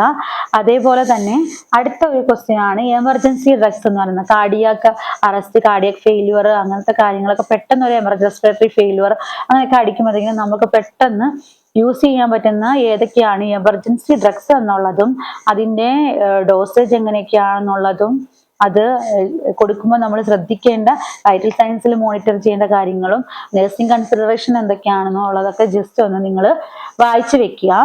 അതൊക്കെയാണ് നമ്മുടെ ക്വസ്റ്റ്യൻസ്, മെയിനായിട്ട് ചോദിക്കുന്ന കുറേ ക്വസ്റ്റ്യൻസ് ആണിത്. ഇത് കൂടാതെ അടുത്ത ഒരു ക്വസ്റ്റ്യൻ ആണ് മെഡിക്കേഷൻ റൈറ്റ്സ്. മെഡിക്കേഷൻ അഡ്മിനിസ്ട്രേഷനിൽ നമുക്ക് എത്ര റൈറ്റ്സ് ഉണ്ടെന്ന് നമുക്കറിയാം. ആ റൈറ്റ്സ് എല്ലാം നമ്മൾ പഠിച്ചിരിക്കണം. നേരത്തെ നമ്മളത് 6 റൈറ്റ്സ് ഒക്കെയാണ് പഠിച്ചുകൊണ്ടിരുന്നത്, പക്ഷേ ഇപ്പോൾ അത് 12 റൈറ്റ്സ് വരെ ആയിട്ടുണ്ട്. അപ്പോൾ അതെന്തൊക്കെയാണ് കൂടുതലായിട്ട് അഡീഷണൽ ആയിട്ട് വന്നത് എന്നൊക്കെ ഉള്ളത് നിങ്ങളൊന്ന് ജസ്റ്റ് ഒന്ന് വായിച്ചിരിക്കുക. ഇത് മെയിനായിട്ടുള്ളൊരു കാര്യമാണ് മെഡിക്കേഷൻ അഡ്മിനിസ്ട്രേഷൻ എന്ന് പറയുന്നത്. കാരണം what all are the things you need to check when you are administering and medication to the patient എന്നൊക്കെ ഉള്ള ക്വസ്റ്റ്യൻസ് ഒക്കെ അവർ ചോദിക്കും. അതേപോലെ മെഡിക്കേഷൻ അഡ്വേഴ്സ് റിയാക്ഷൻസ് എന്തെങ്കിലും ഉണ്ടായിക്കഴിഞ്ഞിട്ടുണ്ടെങ്കിൽ ഇമ്മീഡിയറ്റ് ആയിട്ട് നമ്മൾ എന്തൊക്കെയാണ് ചെയ്യേണ്ടത് എന്നൊക്കെയുള്ള ക്വസ്റ്റ്യൻസ് ഒക്കെ ആയിരിക്കും അതിനകത്ത് മെയിനായിട്ട് അവർ ചോദിക്കുന്നത്. അപ്പോൾ അഡ്വേഴ്സ് റിയാക്ഷൻ വന്നു കഴിഞ്ഞാൽ നമ്മൾ പെട്ടെന്ന് എന്താ ചെയ്യണത്, ഇപ്പോൾ ഒരു മെഡിക്കേഷൻ അഡ്മിനിസ്റ്റർ ചെയ്തുകൊണ്ടിരിക്കുകയാണ്, പെട്ടെന്ന് പേഷ്യന്റിന് ഒരു റിയാക്ഷൻ വന്നു കഴിഞ്ഞാൽ നമ്മൾ ഇമ്മീഡിയറ്റ് ആയിട്ട് IV ഇൻഫ്യൂഷനോ അങ്ങനത്തെ എന്തെങ്കിലും കാര്യങ്ങളാണെങ്കിൽ നമ്മൾ പെട്ടെന്ന് അതൊന്ന് സ്റ്റോപ്പ് ചെയ്യുക. അത് കഴിഞ്ഞ് പേഷ്യന്റിന് വൈറൽ സയൻസ് നോക്കുക, പിന്നെ ഫിസിഷ്യൻ കൺസൾട്ടന്റ് ആരാണോ അവരെ ഇൻഫോം ചെയ്യുക, അതിനുള്ള ആന്റിഡോട്ട് മെഡിക്കേഷൻസ് യൂസ് ചെയ്യുക. അത് പറഞ്ഞപ്പോഴാണ് ഒരു ക്വസ്റ്റ്യൻ ഓർത്ത ആന്റിഡോട്ട്സിനെ കുറിച്ച് അവർ പ്രത്യേകം ചോദിക്കുന്നുണ്ട്. പാരസെറ്റമോളിന്റെ ആന്റിഡോട്ട്, വൈറ്റമിൻ കെയുടെ ആന്റിഡോട്ട് അങ്ങനെ പറഞ്ഞിട്ട് കുറെ ക്വസ്റ്റ്യൻസ് ഒക്കെ ചോദിക്കുന്നുണ്ട്. അതൊക്കെ ജസ്റ്റ് ഒന്ന് നമ്മൾ വായിച്ചിരിക്കുക എന്നുള്ളതാണ്. പിന്നെ അടുത്തത് ചോദിക്കുന്ന ക്വസ്റ്റ്യൻ എന്ന് പറയുന്നത് ഇൻഫെക്ഷൻ കൺട്രോളിൽ നിന്നും ചോദിക്കുന്ന ഒരു ക്വസ്റ്റ്യൻ ആണ്. നമ്മൾ ഇൻഫെക്ഷൻ പ്രിവെൻഷന് വേണ്ടിയിട്ട് യൂസ് ചെയ്യുന്ന ബെസ്റ്റ് മെത്തേഡ് എന്താണെന്നുള്ളത് അത് നമുക്ക് എല്ലാവർക്കും അറിയാം. നമ്മൾ ഹാൻഡ് വാഷിംഗ് ആണ്, ഹാൻഡ് ഹൈജീൻ എന്നുള്ള ഒരു ഇതാണ് നമ്മൾ ചെയ്യുന്നത്. അപ്പോൾ ഹാൻഡ് വാഷിങ് ഏത് തരത്തിലുണ്ട്, medical and surgical hand washing ഉണ്ട്. മെഡിക്കൽ ഹാൻഡ് വാഷിങ്ങിന് നമ്മൾ എത്ര സെക്കൻഡ്സ് എടുക്കും, സർജിക്കൽ ഹാൻഡ് വാഷിങ്ങിന് എത്ര മിനിറ്റ് എടുക്കും. അതേപോലെ തന്നെ മെഡിക്കൽ ഹാൻഡ് വാഷിങ്ങിന് തന്നെ ഹാൻഡ് റബ്ബ് ഉണ്ട്, അതിന് എന്താണ് നമ്മൾ യൂസ് ചെയ്യുന്ന സൊല്യൂഷൻ എന്താണ് ഹാൻഡ് റബ്ബിന് വേണ്ടിയത്. അതുകൊണ്ട് 70% ആൽക്കഹോൾ സൊല്യൂഷനാണ് നമ്മൾ ഹാൻഡ് വാഷിങ്ങിന് വേണ്ടി യൂസ് ചെയ്യുന്നത്. അപ്പോൾ അതുപോലുള്ള questions 5 moments of hand hygiene ചോദിക്കും. അതേപോലെ തന്നെ ഇതെല്ലാം കറക്റ്റായിട്ട് ഇത് തന്നെ ചോദിക്കും എന്നല്ല ഞാൻ പറയുന്നത്, പക്ഷേ ഈ ഒരു തരത്തിലാണ് അവർ നമ്മളോട് ക്വസ്റ്റ്യൻസ് ചോദിക്കുന്നത്. അപ്പോൾ ഹാൻഡ് ഹൈജീനെ കുറിച്ച് ചോദിക്കും. പിന്നെ നമ്മുടെ പറയുന്ന കാര്യം എന്ന് പറഞ്ഞാൽ നീഡിൽ സ്റ്റിക്ക് ഇഞ്ചുറീസ്, അതൊക്കെ ഇൻഫെക്ഷൻ കൺട്രോളിനകത്ത് വരുന്ന നീഡിൽ സ്റ്റിക്ക് ഇഞ്ചുറി ഉണ്ടായിട്ടുണ്ടെങ്കിൽ ഇപ്പം നിങ്ങൾ ഒരു പേഷ്യന്റിന് ബ്ലഡ് എടുത്തിട്ട് നിങ്ങൾ നീഡിൽ ഇത് ചെയ്യുന്ന സമയത്ത്, ഡിസ്കാർഡ് ചെയ്യുന്ന സമയത്ത് നമുക്കൊരു പ്രിക്ക് ഉണ്ടായി, ആ സമയത്ത് നിങ്ങൾ എന്തായിരിക്കും പെട്ടെന്ന് ചെയ്യുന്നത് എന്നൊക്കെയുള്ള ക്വസ്റ്റ്യൻസ് ചോദിക്കും. അതിന് നമ്മുടെ ആൻസർ എന്താണെന്ന് വെച്ചാൽ, നീഡിൽ സ്റ്റിക്ക് ഇഞ്ചുറി ഉണ്ടായാൽ നമ്മൾ ഒരിക്കലും, ഇപ്പൊ ഈ കൈയുടെ അറ്റത്താണ് എനിക്കൊരു നീഡിൽ സ്റ്റിക്ക് ഇഞ്ചുറി ഉണ്ടായത്, ഒരിക്കലും നമ്മളിങ്ങനെ ഇത് ചൂസ് ചെയ്യാനായിട്ട് പാടില്ല. കാരണം അത് സ്പ്രെഡ് ചെയ്ത് സർക്കുലേഷനിലേക്ക് പോകും. അതുകൊണ്ട് നമ്മൾ എന്താ ചെയ്യുന്നത് പറഞ്ഞാൽ പെട്ടെന്ന് തന്നെ നമ്മുടെ ഈ റണ്ണിങ് വാട്ടറിൽ അത് കഴുകുക, സ്ക്യൂസ് ചെയ്യരുത്. അതുപോലെ തന്നെ നമ്മൾ ഡോക്ടറിനെ ഇൻഫോം ചെയ്യുക, പേഷ്യന്റിന് ലാബ് വാലീസ് നോക്കുക, ഡോക്ടർ അഡ്വൈസ് ചെയ്യുന്നതനുസരിച്ച് നമ്മുടെ ലാബ് വാലീസ് കൊടുക്കുക. അതേപോലെ തന്നെ നമുക്ക് എന്തെങ്കിലും പ്രതിരോധ കുത്തിവയ്പ്പുള്ള കാര്യങ്ങൾ എടുക്കണമെങ്കിൽ അത് എടുക്കുക, നമ്മൾ ഇൻസിഡന്റ് റേസ് ചെയ്യുക. ഇതൊക്കെയാണ് അതിനകത്ത് വരുന്ന കാര്യങ്ങൾ. അപ്പൊ നീഡിൽ സ്റ്റിക്ക് ഇഞ്ചുറി, അതേപോലെ തന്നെ ഹാൻഡ് ഹൈജീൻ്റെ സ്റ്റെപ്സ് നിങ്ങൾ പഠിക്കണം കേട്ടോ. ഹാൻഡ് ഹൈജീന് അപ്പം ഏതൊക്കെ സ്റ്റെപ്പാണുള്ളത്, 7 സ്റ്റെപ്പാണുള്ളത്, അത് ഏതൊക്കെയാണ്, എങ്ങനെയാണ് ചെയ്യുന്നതെന്ന് ഒരു ഡെമോ നിങ്ങൾ ജസ്റ്റ് ഒന്ന് ഏതെങ്കിലും ഒരു വീഡിയോ കണ്ടിട്ട് ജസ്റ്റ് നിങ്ങൾ അത് പഠിച്ചു വെച്ചിട്ട് വേണം പോകാനായിട്ട്. അതേപോലെ നമ്മുടെ PPEക്കകത്ത് മെയിനായിട്ട് അത് ചോദിക്കുന്നത് PPE ഡോണിങ് ആൻഡ് ഡോഫിങ് ആണ് അത് ചോദിക്കുന്നത്. നമ്മൾ എങ്ങനെ, ഇപ്പൊ നമുക്ക് കോവിഡ് ഔട്ട് ബ്രേക്സ് ഒക്കെ വന്നിട്ടുള്ളത് കൊണ്ട് നമുക്ക് എല്ലാവർക്കും അറിയാം PPE എങ്ങനെ വെയർ ചെയ്യണം, PPEക്കകത്ത് എന്തൊക്കെ ഐറ്റംസ് വരുന്നുണ്ട് ഒക്കെ. അതിൽ നിന്ന് ഹെഡ് കവർ വരും, ഗൂഗിൾസ് വരും, മാസ്ക് വരും, നമ്മുടെ ഗ്ലൗസ് വരും, നമ്മുടെ ഗൗൺ വരും, അതേപോലെ തന്നെ നമ്മുടെ ഷൂ കവർ വരും. ഇത്രയും കാര്യങ്ങളാണ് മെയിൻ ആയിട്ട് നമുക്ക് PPE കിറ്റിനകത്ത് വരുന്നത്. കൂടാതെ അഡീഷണൽ ആയിട്ട് വരുന്നതാണ് ഐ ഷീൽഡ്, അതൊക്കെ വരും. അതൊക്കെ എങ്ങനെയാണ് നമ്മൾ ഡോൺ ചെയ്യുന്നത്, ഇടുന്നത് എങ്ങനെയാണ്, അതേപോലെ തന്നെ നമ്മൾ ഊരുന്നത് എങ്ങനെയാണ്, ഇതിനൊക്കെ പ്രത്യേക സ്റ്റെപ്പുകൾ ഉണ്ടെന്ന് നമുക്കറിയാം. ഇതൊക്കെ നിങ്ങളൊന്ന് ജസ്റ്റ് ഒന്ന് പഠിച്ചു വെച്ചിട്ട് പോകണം. അടുത്തായിട്ട് വരുന്ന ഒരു ക്വസ്റ്റ്യൻ എന്ന് പറയുന്നത് ഇമ്മ്യൂണൈസേഷൻ ഷെഡ്യൂളാണ്. നമ്മൾ ഇത് മെയിനായിട്ടും ചോദിക്കുന്നത് പീഡിയാട്രിക് വാർഡുകളിലും പീഡിയാട്രിക് NICUകളിലും അതേപോലെ NICU PICU എന്നിങ്ങനെയുള്ള ഏരിയാസിലൊക്കെ ജോബ് റിക്രൂട്ട്മെന്റ് നടത്തുമ്പോഴത്തേന് ചോദിക്കുന്ന ഒരു ക്വസ്റ്റ്യൻ ആണ് ഇമ്മ്യൂണൈസേഷൻ ഷെഡ്യൂൾ എന്ന് പറയുന്നത്. അത് നമ്മൾ കറക്റ്റായിട്ട് നമ്മൾ ഏതൊക്കെ മന്തിൽ ഏതൊക്കെ വാക്സിൻസ് എടുക്കണം എന്നുള്ളതൊക്കെ നമ്മൾ പഠിച്ചു വെക്കണം. അതേപോലെ തന്നെ നമ്മൾ ഇമ്മ്യൂണൈസേഷൻ ഷെഡ്യൂളിന്റെ കാര്യം പറയുമ്പോഴത്തേനും നമ്മൾ പ്രത്യേകം ശ്രദ്ധിക്കണം, ഏതൊക്കെ വാക്സിൻസ് ഏതൊക്കെ റൂട്ടാണ് എടുക്കണത്, എത്ര ML ആണ് നമ്മൾ എടുക്കേണ്ടത്, ഏത് മാസമാണ് എടുക്കേണ്ടത്, അതിന്റെ ബൂസ്റ്റർ ഡോസ് എപ്പോഴാണ് വരുന്നത്, അങ്ങനെയൊക്കെയുള്ള കാര്യങ്ങൾ നിങ്ങളൊന്ന് ജസ്റ്റ് നോക്കി വെക്കണം കേട്ടോ. അപ്പോൾ അതാണ് ഇമ്മ്യൂണൈസേഷൻ ഷെഡ്യൂളിനെ കുറിച്ച് പറയാനുള്ളത്. അടുത്ത നമ്മുടെ കാര്യം എന്ന് പറഞ്ഞാൽ prevention of surgical site infection. കാരണം ഒരു സർജറി വാർഡിലേക്കൊക്കെ ഉള്ള ഒരു ഇന്റർവ്യൂ ആണ് നമ്മൾ അറ്റൻഡ് ചെയ്യുന്നത് എന്നുണ്ടെങ്കിൽ നമ്മളോട് പ്രത്യേകം അവർ ചോദിക്കുന്ന ഒരു ക്വസ്റ്റ്യൻ ആണ് സർജിക്കൽ സൈറ്റ് ഇൻഫെക്ഷൻ പ്രിവെൻഷന് വേണ്ടിയിട്ട് നമ്മൾ എന്തൊക്കെയാണ് ചെയ്യേണ്ടത്, അങ്ങനത്തെ കാര്യങ്ങളൊക്കെ. അതിന് ഉള്ള ആൻസർ എന്ന് പറഞ്ഞാൽ നമ്മൾ പറയേണ്ടത് പ്രത്യേകം അതിനകത്ത് വരുന്ന ആൻസർ എന്ന് പറഞ്ഞാൽ നമ്മൾ ഡെയിലി ഡ്രസ്സിങ് ചെയ്യുക, അതേപോലെ തന്നെ അസെപ്റ്റിക് ടെക്നിക്സ് ഫോളോ ചെയ്യുക, അതേപോലെ തന്നെ പ്രൊഫൈലൈറ്റിക് ആന്റിബയോട്ടിക്സ് സർജറിക്ക് മുന്നേ യൂസ് ചെയ്യുക, അത് കണ്ടിന്യൂ ചെയ്യുക, ബ്ലഡ് ടെസ്റ്റ് ഇവാലുവേറ്റ് ചെയ്യുക, അങ്ങനെയുള്ള കാര്യങ്ങളൊക്കെ നിങ്ങൾ പ്രത്യേകം അതിനകത്ത് മെയിൻ പോയിന്റ്സ് ആയിട്ട് നിങ്ങൾ പറയണം. അപ്പോൾ ഇത്രയും ക്വസ്റ്റ്യൻസ്. അടുത്ത ക്വസ്റ്റ്യൻസ് എന്ന് പറഞ്ഞാൽ ഫിസിക്കൽ എക്സാമിനേഷൻ. അത് അഡൽട്ടിലുള്ള ഫിസിക്കൽ എക്സാമിനേഷൻ അത് നമുക്കറിയാം, ഹെഡ് ടു ഫുട്ട് എക്സാമിനേഷൻ എങ്ങനെ ചെയ്യുന്നതെന്നുള്ളത്.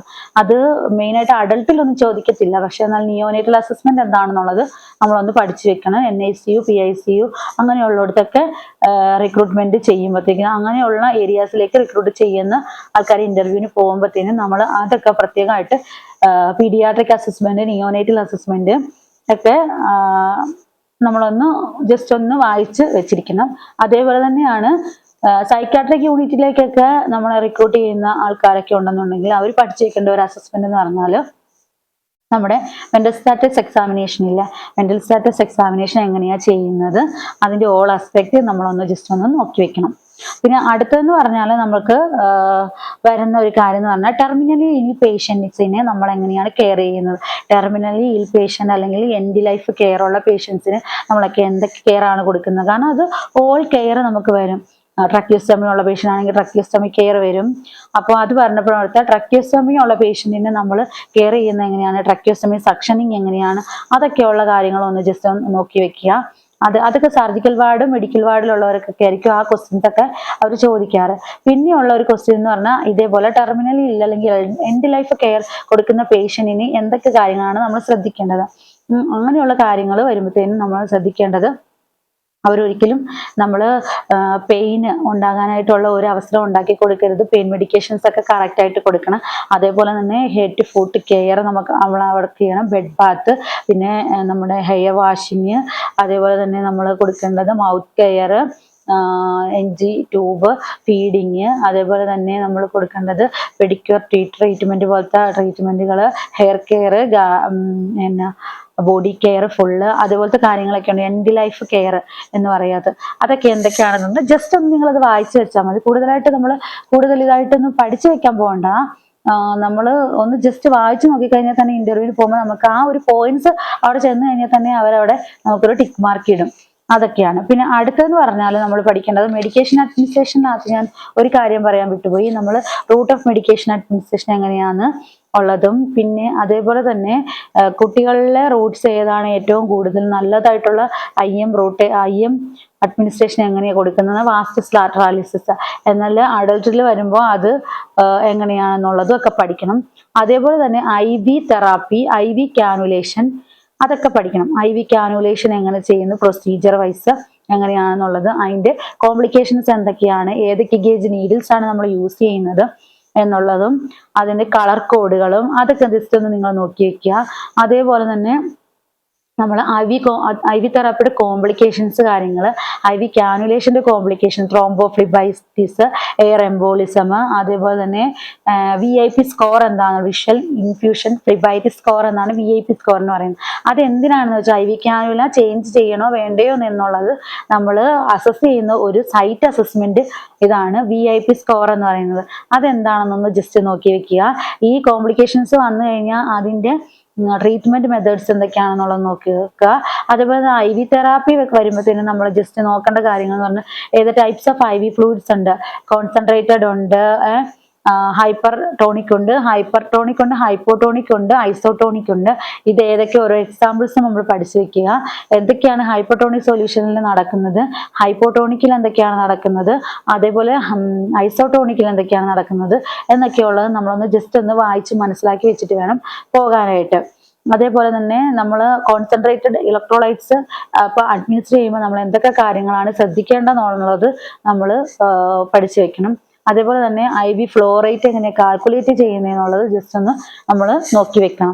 ഇതൊക്കെ മെയിൻ ഇമ്പോർട്ടൻസ് ആയിട്ടുള്ള, അത് മെഡിക്കൽ ആൻഡ് സർജിക്കലിലായിരിക്കും കൂടുതലായിട്ട് ചോദിക്കുന്നത്. പിന്നെ പീഡിയാട്രിക്സിൽ വരുമ്പോൾ പീഡിയാട്രിക് ഡ്രഗ് കാൽക്കുലേഷൻസിനെ കുറിച്ച് നമ്മളൊന്ന് ജസ്റ്റ് പഠിച്ചു വെച്ചിട്ട് പോവുക. ഇതാണ് മെഡിക്കേഷൻ അഡ്മിനിസ്ട്രേഷനകത്ത് വരുന്നത്. അടുത്തതെന്ന് പറഞ്ഞാൽ നമുക്ക് വരുന്നത് ഫോൾ എന്ന് പറയുന്ന ഒരു ഇൻസിഡന്റ് ആണ് അല്ലെ നമ്മുടെ ഹോസ്പിറ്റലിൽ. അതെന്ന് പറയുന്നത് fall risk assessment, Morse fall risk assessment എന്ന് പറഞ്ഞൊരു സ്കെയിലുണ്ട്. അങ്ങനെ ഏതൊക്കെ സ്കെയിൽസ് ആണ് നമ്മൾ ഫോൾ റിസ്ക് അസസ്മെന്റ് ചെയ്യാൻ യൂസ് ചെയ്യുന്നത്, അതുപോലെ തന്നെ ഫോൾ റിസ്കിന്റെ റേറ്റ് നമ്മൾ ഇപ്പം ഹൈ റിസ്ക് ഉള്ള പേഷ്യൻ്റ് ആണെങ്കിൽ അവർലി നമ്മൾ ഫോൾ റിസ്ക് മോണിറ്റർ ചെയ്യും. അതേപോലെ തന്നെ മോഡറേറ്റ് ആൻഡ് ലോവർ റിസ്ക് ആണെങ്കിൽ നമ്മൾ 2 hour 4th hourly ആയിരിക്കും നമ്മൾ ഫോൾ റിസ്ക് മെഷർമെന്റ് അസസ്മെന്റ് നടത്തുന്നത്. ഈച്ച് ഷിഫ്റ്റിൽ നമ്മളത് അസസ് ചെയ്യും, ഫോൾ റിസ്ക് അസസ് ചെയ്യും.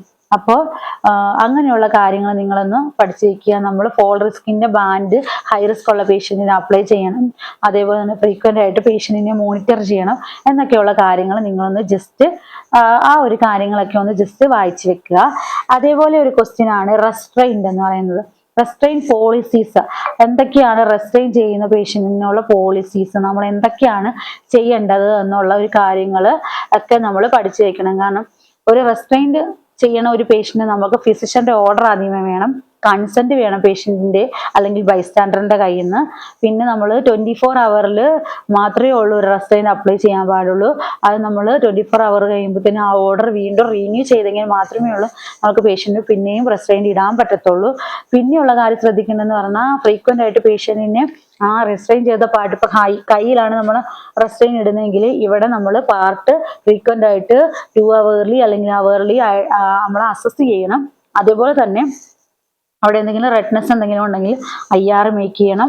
അതേപോലെ തന്നെ നമ്മൾ ആ ഒരു പാർട്ട് ഒരു 15 മിനിറ്റ് നേരത്തേക്ക് നമ്മൾ കുറച്ച് സമയം കെട്ടിക്കഴിയുമ്പോഴത്തേനും 15 മിനിറ്റ് നേരത്തേക്ക് നമ്മൾ റിലീസ് ചെയ്യണം. അങ്ങനത്തെയൊക്കെ കുറച്ച് ഇൻസ്ട്രക്ഷൻസും പോളിസീസും ഉണ്ട് റെസ്ട്രെയിൻസ് ഇടുമ്പോഴത്തേനും. അപ്പോൾ അതൊക്കെ ഒന്ന് ജസ്റ്റ് ഒന്ന് നമ്മൾ നോക്കി വെക്കുക. ഞാൻ ഈ പറയുന്ന കാര്യങ്ങളൊക്കെ ജസ്റ്റ് നിങ്ങളൊന്ന് ഓർമ്മിച്ച് വെച്ചാലും മതി. നമ്മളപ്പോൾ അവർ ക്വസ്റ്റ്യൻ ചോദിക്കുമ്പോഴത്തേന് ഇതൊക്കെ ജസ്റ്റ് പറഞ്ഞു കഴിഞ്ഞാൽ തന്നെ നമുക്ക് അതറിയാം എന്നുള്ളത് അവർക്ക് മനസ്സിലാകും. അപ്പൊ പിന്നെ കൂടുതലായിട്ട് അതിനകത്ത് ചകഞ്ഞ് അവർ ചോദിക്കത്തില്ല. പിന്നെ അടുത്തതെന്ന് പറഞ്ഞാൽ യൂറിനറി കാത്തീട്രൈസേഷൻ. കാത്തീട്രൈസേഷന്റെ പ്രൊസീജിയർ എങ്ങനെയാണ്, പിന്നെ നമ്മൾ ഇൻഫ്ലേറ്റ് ചെയ്യുന്ന എങ്ങനെയാണ്, എത്ര ml വാട്ടർ വെച്ചിട്ട് ഇൻഫ്ലേറ്റ് ചെയ്യാം, കത്തീറ്ററിന്റെ സൈസ് ഫ്രഞ്ച് ഏതൊക്കെയാണുള്ളത്, അപ്പൊ നമ്മൾ ഈ TURB പേഷ്യന്റിനൊക്കെ യൂസ് ചെയ്യുന്ന, കാരണം സർജിക്കൽ വാർഡിലുള്ളവരോടൊക്കെ ചോദിക്കുന്ന ഒരു ചോദ്യമാണ് TURB പേഷ്യന്റ് നമ്മൾ യൂസ് ചെയ്യുന്ന കത്തീറ്റർ ഏതായിരിക്കും, 20 gauge ആയിരിക്കും, 3 way ആയിരിക്കും. അപ്പോൾ അതിനകത്തേക്ക് CBI എന്താണെന്ന്, കണ്ടിന്യൂസ് ബ്ലാഡർ ഇറിഗേഷൻ, അത് കണക്ട് ചെയ്ത് കഴിയുമ്പോൾ നമ്മൾ എന്തൊക്കെയാണ് ശ്രദ്ധിക്കേണ്ടത്, പേഷ്യന്റ് എന്ത് പറയുമ്പോഴത്തേനും നമ്മൾ പേഷ്യന്റിനെ അസസ് ചെയ്യണം, അത് എങ്ങനെ ഫ്ലഷ് ചെയ്യും എന്നുള്ള കാര്യങ്ങളൊക്കെ ജസ്റ്റ് ഒന്ന് നിങ്ങൾ നോക്കി വെക്കുക. കാരണം ഈ ഒരു പേഷ്യന്റിന് ഇപ്പൊ ബ്ലാഡർ റിസെക്ഷൻ നടത്തിയ ഒരു prostate TURP, transurethral resection of prostate, അത് കഴിഞ്ഞ ഒരു പേഷ്യന്റ് കണ്ടിന്യൂസ് ഭയങ്കര ബ്ലീഡിങ് ആയിരിക്കും. അപ്പൊ നമ്മൾ ഉള്ള ട്രീറ്റ്മെന്റിൽ വരുന്ന ഒരു സംഭവമാണ് CBI എന്ന് പറയുന്നത്, കണ്ടിന്യൂസ് ബ്ലാഡർ ഇറിഗേഷൻ നമ്മൾ കൊടുത്തുകൊണ്ടേയിരിക്കും. അപ്പോൾ നമ്മൾ ആ NS തീരുന്ന അനുസരിച്ച് നമ്മൾ പേഷ്യന്റിന് ഇറിഗേഷൻ കൊടുത്തുകൊണ്ടിരിക്കുന്ന സമയത്ത് പേഷ്യന്റ് എന്തെങ്കിലും ഒരു പെയിനോ കാര്യങ്ങളോ കംപ്ലൈന്റ് ചെയ്ത് കഴിഞ്ഞാൽ നമ്മൾ അത് ജസ്റ്റ് ഫ്ലഷ് ചെയ്ത് നോക്കുക. എന്തെങ്കിലും ക്ലോട്ട് ഉണ്ടെങ്കിൽ, മെയിനായിട്ട് അത് ഫിസിഷ്യൻസ് ആണ് ചെയ്യുന്നത് എങ്കിൽ പോലും നമ്മളത് അറിഞ്ഞിരിക്കണം. അതുപോലത്തെ കാര്യങ്ങളൊക്കെ നമ്മളൊന്ന് ജസ്റ്റ് ഒന്ന് വായിച്ചു വെച്ചിരിക്കുക. പിന്നെ അടുത്തെന്ന് പറഞ്ഞാൽ ഇൻഫ്യൂഷൻ പമ്പ്, സിറിഞ്ച് പമ്പ് എങ്ങനെ യൂസ് ചെയ്യണം, എങ്ങനെയാണ് നമ്മൾ അലാം സെറ്റ് ചെയ്യുന്നത്, പിന്നെ നമ്മൾ സിറിഞ്ച് പമ്പ് യൂസ് ചെയ്യുമ്പോൾ സിറിഞ്ചിൽ എയർ ബബിൾസ് കാണാൻ പാടില്ല, എങ്ങനെയാണ് നമ്മളത് കാൽക്കുലേറ്റ് ചെയ്യുന്നത്, ഡ്രഗ് കാൽക്കുലേഷൻസ് എങ്ങനെയാണ് എന്നൊക്കെ. അതേപോലെ തന്നെ ഇൻഫ്യൂഷൻ പമ്പിൽ നമ്മൾ എങ്ങനെയാണ് ഒരു സെറ്റ് ചെയ്യുന്നത് എന്നുള്ളതൊക്കെ ഒന്ന് നമ്മൾ പ്രാക്ടിക്കൽസ് ആയിട്ട് നമ്മൾ ഓരോന്ന് ചെയ്യുന്ന ഒരു കാര്യങ്ങളല്ലേ, അതൊക്കെ നമ്മളൊന്ന് ജസ്റ്റ് ഒന്ന് ഓർമ്മിച്ച് വെക്കുക. പിന്നെ അടുത്തതെന്ന് പറഞ്ഞാൽ ഹസാഡസ് മെറ്റീരിയൽസ് മാനേജ്മെന്റ്. ഇപ്പോൾ അതിനകത്ത് മെയിനായിട്ട് വരുന്നത് നമ്മൾ മെർക്കുറി, അതേപോലെ തന്നെ ആൽക്കഹോൾ സ്വാബ്, അതൊക്കെ നമ്മൾ എങ്ങനെയാണ് കീപ്പ് ചെയ്യുന്നത്, മെർക്കുറി സ്പില്ല് വന്നു കഴിഞ്ഞാൽ എന്തൊക്കെ ചെയ്യും, അതേപോലെ തന്നെ ബ്ലഡ് സ്പില്ല് വന്നു കഴിഞ്ഞാൽ നമ്മൾ എങ്ങനെയാണ് മാനേജ് ചെയ്യുന്നത്, blood spill kit, mercury spill kit, അതേപോലെ ഹസാഡസ് മെറ്റീരിയൽസ് വരുമ്പോഴത്തേനും അതിന്റെ മാനേജ്മെന്റ്, സ്പ്രെഡ് ആകുമ്പോഴേക്കും സ്പില്ല് ആകുമ്പോഴത്തേനും അതെങ്ങനെയാണ് മാനേജ് ചെയ്യുന്നത് എന്നൊക്കെയുള്ള കാര്യങ്ങൾ ജസ്റ്റ് ഒന്ന് നമ്മൾ വായിച്ചു വെക്കുക. പിന്നെ അടുത്തത് ഞാൻ പറയുന്നത് മെഡിക്കൽ വേസ്റ്റ് മാനേജ്മെന്റ് എങ്ങനെയാണെന്നുള്ള എല്ലാ ഇതിനും ഓരോ കളർ കോഡുകളുണ്ട്. റെഡിൽ നമ്മൾ എന്തൊക്കെയാണ് ഇടുന്നത്, അതേപോലെ തന്നെ നമ്മൾ പ്ലാസ്റ്റിക് ഐറ്റംസ് വിത്ത് ബ്ലഡ് സ്പില്ലായിട്ടുള്ളതാണെങ്കിൽ നമ്മൾ ഇടുന്നത് റെഡിലായിരിക്കും, കോട്ടൺസ് ഇടുന്നത് യെല്ലോയിലായിരിക്കും, അതേപോലെ തന്നെ ബയോ ഹസാർഡ് മറ്റേ നമ്മുടെ ഫുഡ് വേസ്റ്റ് ഒക്കെ ഇരിക്കുന്നത് നമ്മുടെ ഗ്രീനിലായിരിക്കും, അല്ലെങ്കിൽ ചിലയിടത്ത് അത് ബ്ലാക്ക് ആയിരിക്കും. അതൊക്കെ നമ്മൾ ജസ്റ്റ് ഒന്ന് പഠിച്ചു വെക്കുക. ബയോമെഡിക്കൽ വേസ്റ്റ് മാനേജ്മെന്റ് എന്നുള്ള ഭാഗം. അത് കഴിഞ്ഞാൽ പിന്നെ നമ്മൾ പഠിക്കേണ്ട ഒരു കാര്യം എന്ന് പറഞ്ഞാൽ ക്രാഷ് കാർട്ടിനെ കുറിച്ചാണ്. ക്രാഷ് കാർട്ട് ഏത് സമയത്താണ് നമ്മൾ യൂസ് ചെയ്യുന്നത്, കോഡ് ബ്ലൂവിന്റെ സിറ്റുവേഷനിലാണ് നമ്മൾ അത് യൂസ് ചെയ്യുന്നത്. ക്രാഷ് കാർട്ട് എങ്ങനെയാണ് നമ്മൾ അസസ് ചെയ്യുന്നത്, കാർട്ടിൽ ഏതൊക്കെ റോസിൽ ഏതൊക്കെ കാര്യങ്ങൾ വരും എന്നൊക്കെയുള്ള ഓരോ വീഡിയോ എന്തെങ്കിലും കണ്ട് നിങ്ങൾ അതൊക്കെ ഒന്ന് മനസ്സിലാക്കി വെക്കണം. ഓക്സിജൻ സിലിണ്ടർ നമ്മൾ എത്ര വേണം, 1500 ലിറ്റർ എപ്പോഴും അതിനകത്ത് മെയിൻറ്റെയിൻ ചെയ്യണം. അതേപോലെ തന്നെ ക്രാഷ് കാർട്ടിലെ ലാരിഞ്ചോസ്കോപ്പ് ഇതാക്കുന്ന ഓപ്പറേറ്റ് ചെയ്യുന്ന കാര്യങ്ങളും, അതേപോലെ തന്നെ സക്ഷൻ മെഷീൻ ഓപ്പൺ ആണോ നോക്കുന്ന കാര്യങ്ങളും, അതേപോലെ ക്രാഷ് കാർട്ട് ചെക്ക് ലിസ്റ്റ് എങ്ങനെയാണ് ഫില്ല് ചെയ്യേണ്ടത് എന്നുള്ളതും, അതേപോലെ എക്സ്പയറി ഡേറ്റ് നമ്മൾ എപ്പോഴൊക്കെയാണ് നോക്കുന്നത്, 3 times നമുക്ക് ക്രാഷ് കാർട്ട് തുറക്കാനുള്ള ഒരു ഇതുള്ളൂ. അപ്പം അതിനകത്ത് മന്ത്ലി നമ്മൾ ചെക്ക് ചെയ്യും. അതേപോലെ തന്നെ നമ്മൾ എന്തെങ്കിലും കോഡ് ബ്ലൂവിന്റെ സമയത്ത് നമ്മൾ ക്രാഷ് കാർട്ട് ഇതാക്കും. അതേപോലെ തന്നെ നമ്മൾ ഫാർമസിയിൽ നിന്ന് ആൾ വന്നിട്ട് ചെക്ക് ചെയ്യും. ഇതൊക്കെയാണ് നമ്മൾ 3 times നമ്മൾ ക്രാഷ് കാർട്ട് ചെക്ക് ചെയ്യുന്ന കാര്യങ്ങൾ. ഇതൊക്കെ നമ്മളൊന്ന് ജസ്റ്റ് ഒന്ന് നോക്കി വെക്കുക. അടുത്തെന്ന് പറഞ്ഞാൽ ഞാൻ പറഞ്ഞത് ഇലക്ട്രോലൈറ്റ്സ്, നമ്മുടെ ബ്ലഡ് ഇലക്ട്രോലൈറ്റ്സിനെ കുറിച്ച് ജസ്റ്റ് ഒന്ന് വായിച്ചു വെക്കുക. ഏതൊക്കെ electrolyte, sodium 135 to 145, potassium 3.5 to 5.5, അതിന്റെ നോർമൽ വാല്യൂസ് ഒന്ന് ജസ്റ്റ് നിങ്ങളൊന്ന് നോക്കി വെക്കുക. അതിന്റെ കൂടുതലായിട്ട് വന്ന് ഇപ്പോൾ എക്സാമ്പിൾ പൊട്ടാസ്യം കൂടുതലായ ഹൈപ്പർ കലീമിയ, കുറവാണെങ്കിൽ ഹൈപ്പോ കലീമിയ, അതേപോലെ തന്നെ സോഡിയം കൂടുതലാണെങ്കിൽ ഹൈപ്പർ നട്രീമിയ, കുറവാണെങ്കിൽ hyponatraemia, hypercalcaemia, hypocalcaemia, അങ്ങനെ പറഞ്ഞിട്ടുള്ള കണ്ടീഷൻസ് ഒക്കെ ജസ്റ്റ് ഒന്ന് നിങ്ങളൊന്ന് നോക്കി വെക്കുക. അതേപോലെ തന്നെ നമ്മൾ പറയുന്ന ഒരു കാര്യം എന്ന് പറഞ്ഞാൽ നമ്മളെ ഇപ്പോൾ ഓർത്തപ്പം ഞാൻ പറയുവാണ്, നമ്മുടെ സ്നേക്ക് ബൈറ്റ്, അതേപോലത്തെയുള്ള ഫസ്റ്റ് എയ്ഡ് കാര്യങ്ങളൊക്കെ ജസ്റ്റ് ഒന്ന് നിങ്ങളൊന്ന് വായിച്ചു വെക്കുക. സ്നേക്ക് ബൈറ്റ്, അതേപോലെ തന്നെ ആക്സിഡന്റ്, അങ്ങനത്തെ കാര്യങ്ങളൊക്കെ നിങ്ങളൊന്ന് ജസ്റ്റ് ഒന്ന് പ്ലാസ്റ്റർ കാസ്റ്റ് ആപ്ലിക്കേഷൻ, അതേപോലെ തന്നെ റോള് ബാൻഡേജുകളൊക്കെ ചുറ്റുന്ന കാര്യങ്ങൾ അതൊക്കെ ജസ്റ്റ് അതൊന്നും ചോദിക്കാൻ ചാൻസ് ഇല്ല. എങ്കിലും നമ്മളൊന്ന് ജസ്റ്റ് ഒന്ന് അതിനെക്കുറിച്ച് ജസ്റ്റ് ഒന്ന് വായിച്ചിട്ട് നമുക്ക് എന്തെങ്കിലും അവർ ചോദിച്ചു കഴിഞ്ഞാൽ പറയാനുള്ളത് നമുക്ക് നമ്മുടെ അടുക്ക ഉണ്ടായിരിക്കണം. അതുകൊണ്ട് അതൊക്കെ ഒന്ന് നിങ്ങളൊന്ന് ജസ്റ്റ് നോക്കി വെക്കുക. പിന്നെ അടുത്തെന്ന് പറഞ്ഞാൽ high alert medications, Lhasa medications, അതിൻ്റെയൊക്കെ സ്റ്റോറേജ്, നാർക്കോട്ടിക്കിന്റെ സ്റ്റോറേജ് അതൊക്കെ എങ്ങനെ. ഹൈ അലർട്ട് മെഡിക്കേഷൻ ആണ് നമ്മൾ സെപ്പറേറ്റ് സ്റ്റോർ ചെയ്യും, റെഡ് ലേബൽ കാണും. എന്നാൽ ലുക്കലേക്ക് സൗണ്ടിലേക്ക് മെഡിക്കേഷൻസ് ആണെങ്കിൽ അതിന് നമ്മൾ ഗ്രീൻ കളർ ലേബൽ ആയിരിക്കും. അതിന് നമ്മൾ സെപ്പറേറ്റ് ഇതിലായിരിക്കും വെക്കേണ്ടത്. മെഡിക്കേഷൻ റോയിൽ മെഡിക്കേഷൻ കബോർഡിൽ തന്നെ നമ്മൾ സെപ്പറേറ്റ് ആയിട്ടായിരിക്കും ഇത് രണ്ടും വെക്കേണ്ടത്. അതേപോലെ തന്നെ double check, independent double checking വേണം. നാർക്കോട്ടിക്സ് ആകുമ്പോഴത്തേനും ഡബിൾ ലോക്ക് ചെയ്തിരിക്കണം. അപ്പോൾ അതിനകത്ത് ഇൻഡിപെൻഡന്റ് ആയിട്ട് ഡബിൾ ചെക്ക് ചെയ്യണം. നാർക്കോട്ടിക് ചെക്ക് ലിസ്റ്റ് ഉണ്ട്, അത് വെച്ചിട്ട് നമ്മൾ ചെക്ക് ചെയ്യുക. അപ്പോൾ അഡ്മിനിസ്റ്റർ ചെയ്യുമ്പോഴും പേഷ്യന്റിന്റെ അടുക്ക പോകുമ്പോഴും ഒക്കെ ഡബിൾ ചെക്ക് ചെയ്തിട്ട് വേണം പോകാനായിട്ട്. അങ്ങനെയുള്ള കാര്യങ്ങളൊക്കെ നിങ്ങളൊന്ന് ജസ്റ്റ് നോക്കി വെക്കുക. പിന്നെ അടുത്തത് ബ്ലഡ് ട്രാൻസ്ഫ്യൂഷൻ പ്രോട്ടോകോൾസിനെ കുറിച്ചാണ്. നമ്മൾ ബ്ലഡ് ട്രാൻസ്ഫ്യൂഷൻ എപ്പോഴും നമുക്ക് വരുന്ന ഒരു പ്രൊസീജിയർ ആണ്. അപ്പൊ അത് ജസ്റ്റ് ഒന്ന് ബ്ലഡ് ട്രാൻസ്ഫ്യൂഷൻ റിയാക്ഷൻ വന്നു കഴിഞ്ഞാൽ എന്ത് ചെയ്യും, ബ്ലഡ് ട്രാൻസ്ഫ്യൂഷൻ തുടങ്ങുന്നതിന് മുന്നേ നമ്മൾ വൈറ്റൽസ് മോണിറ്റർ ചെയ്യണം. ഹൈപ്പർതെർമിയ ഉള്ള പേഷ്യന്റ് നമ്മൾ ബ്ലഡ് ട്രാൻസ്ഫ്യൂഷൻ തുടങ്ങാൻ പാടില്ല. അതേപോലെ തന്നെ ക്രോസ് മാച്ചും കാര്യങ്ങളും എല്ലാം അതിന്റെ കാര്യങ്ങൾ റിയാക്ഷൻ വന്നു കഴിഞ്ഞാൽ നമ്മൾ ഇമ്മീഡിയറ്റ് ആയിട്ട് സ്റ്റോപ്പ് ചെയ്യണം. Blood sample, urine sample, blood kit നമ്മൾ സെൻഡ് ചെയ്യും ബ്ലഡ് ബാങ്കിലേക്ക്. അതൊക്കെ അങ്ങനത്തെ കുറച്ച് പ്രോട്ടോകോൾസ് ഒക്കെ ഉണ്ട്. ആ കാര്യങ്ങളൊക്കെ ഒന്ന് ജസ്റ്റ് ഒന്ന് നോക്കി വെക്കുക. പിന്നെ നമ്മൾ പറയുന്ന ട്യൂബ് ഫീഡിങ്ങിനെ കുറിച്ചുള്ള ഒരു കാര്യം, എങ്ങനെയാണ് ട്യൂബ് NGTയുടെ സൈസ് ഇത് ചെയ്യുന്നത്, അതുപോലെ തന്നെ നമ്മൾ പ്ലേസ്മെന്റ് എങ്ങനെയാണ് കാൽക്കുലേറ്റ് ചെയ്യുന്നത്, അതേപോലെ തന്നെ എങ്ങനെയാണ് നമ്മൾ പ്ലേസ്മെന്റ് അറിയുന്നത്. കുറേ മെത്തേഡ്സ് ഉണ്ട്. എയർ ബബിൾസ് ഉണ്ടോ നോക്കുക ബൗൾ ഓഫ് വാട്ടറിൽ. പിന്നെ നമ്മൾ നോക്കുന്നതിനാന്ന് വെച്ചിട്ടുണ്ടെങ്കിൽ സ്റ്റെപ്പ് വെച്ച് ഇത് ചെയ്ത് നോക്കുക, ആസ്പിറേറ്റ് ചെയ്ത് നോക്കുക. ആ NGT പൊസിഷനിങ്ങിലാണ്. അതുകൂടാതെ അഡ്വാൻസ്ഡ് ഇതായിട്ട് നമ്മൾ NGT ഇൻസേഷൻ കഴിയുമ്പോൾ ചെസ്റ്റ് എക്സ്റേ എടുത്ത് നോക്കുക, അബ്ഡോമിനൽ എക്സ്റേ എടുത്ത് നോക്കുക. അതൊക്കെയാണ് നമ്മൾ ചെയ്യുന്നത്, ആ ഒരു കാര്യങ്ങളൊക്കെ. അപ്പോൾ ഇത്രയൊക്കെയാണ് നമ്മൾ മെയിനായിട്ട് വരുന്ന കുറച്ച് കാര്യങ്ങൾ മാത്രമാണ് ഞാൻ ഇതിനകത്ത് പറഞ്ഞത്. അപ്പോൾ നിങ്ങൾക്ക് ഇത് ഉപകാരമായിട്ടുണ്ടെന്ന് ഞാൻ വിശ്വസിക്കുന്നുണ്ട്. അപ്പോൾ നിങ്ങൾക്ക് ഇനിയും എൻ്റെ ചാനൽ സപ്പോർട്ട് ചെയ്യാത്തവരാണെങ്കിൽ ഒന്ന് ലൈക്ക് ചെയ്ത് അതുപോലെ തന്നെ സബ്സ്ക്രൈബ് ചെയ്ത് സപ്പോർട്ട് ചെയ്യണം. അപ്പോൾ ഇനി ഇതുപോലെയുള്ള വീഡിയോസായിട്ട് ഞാൻ വീണ്ടും വരുന്നതായിരിക്കും. അപ്പോൾ ഇതിനകത്ത് പറഞ്ഞ എന്തെങ്കിലും കാര്യങ്ങൾക്ക് നിങ്ങൾക്ക് ക്ലാസ്സുകളോ കാര്യങ്ങളോ എന്തെങ്കിലും വേണമെന്നുണ്ടെങ്കിൽ നിങ്ങളൊന്ന് ജസ്റ്റ് കമൻറ്റ് ചെയ്യുക. ഞാനത് ഒരു ഡെമോ ക്ലാസ് ആയിട്ട് ഞാൻ ചെയ്യുന്നതായിരിക്കും. അപ്പോൾ എന്നെ ഇതുവരെ സപ്പോർട്ട് ചെയ്യുന്നവർക്ക് എല്ലാവർക്കും ഒരുപാട് താങ്ക്സ് ഉണ്ട്. അപ്പോൾ പുതിയൊരു വീഡിയോ ആയിട്ട് വീണ്ടും കാണുന്നവരേക്കും താങ്ക് യു. Bye bye.